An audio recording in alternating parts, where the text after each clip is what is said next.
ఇంకో పక్కన ఇప్పటికే మీరు ఒక్కసారి చూస్తే మొన్నే విశాఖపట్నం ఎప్పుడైతే మన దగ్గర కరెంట్ ఉందో విశాఖపట్నానికి గూగుల్ వచ్చి $15 billion data centre 1 gigawatt plus AI సెంటర్ని పెట్టడానికి ముందుకు వచ్చారు.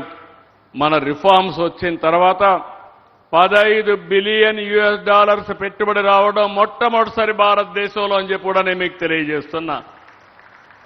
ఈరోజు పవర్ ఉంది కాబట్టి గ్రీన్ కో అయితే ఇప్పుడు పెట్టే పెట్టుబడే కాకుండా $10 బిలియన్ ఇక్కడ ఖర్చు పెట్టబోతున్నారు.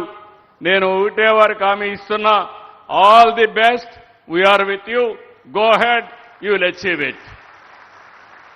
ఇది అసాధ్యమేం కాదు, ఇది సాధ్యం. వారికి కూడా బిగ్ విజన్ ఉంది, చేస్తారని చెప్పి కూడా నేను మీకు చెప్తున్నా. ఇంకో పక్కన ఒక పక్కన గ్రీన్ హైడ్రోజన్ వ్యాలీ, ఇంకో పక్క క్వాంటమ్ వ్యాలీ కూడా అనౌన్స్ చేశాం.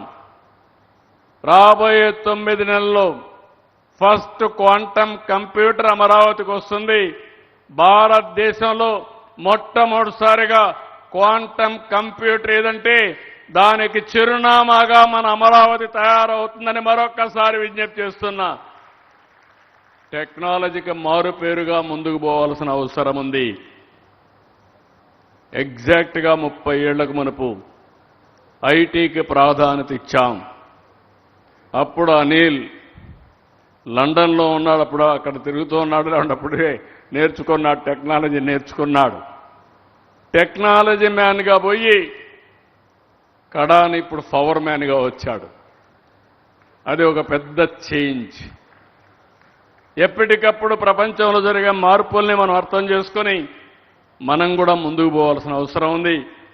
అందుకే ఈరోజు రాష్ట్రంలో మీరు చూస్తే స్పేస్ సిటీ తొందరలోనే మనమే శాటిలైట్స్ అన్ని కూడా లాంచ్ చేసే పరిస్థితికి వస్తున్నాం. అందులో కూడా అనిల్ ఇంట్రెస్ట్ చూపిస్తున్నాడు. తొందరలోనే కాకినాడ హోప్ ఐలాండ్ కేంద్రంగా పెట్టుకొని లాంచింగ్ కూడా చేయబోతున్నారు. అది వస్తే ఇక్కడి నుంచి చాలా అడ్వాంటేజ్ అని చెప్పి ఆలోచనలు ఉన్నారు. అది కూడా తొందరలో వస్తుంది.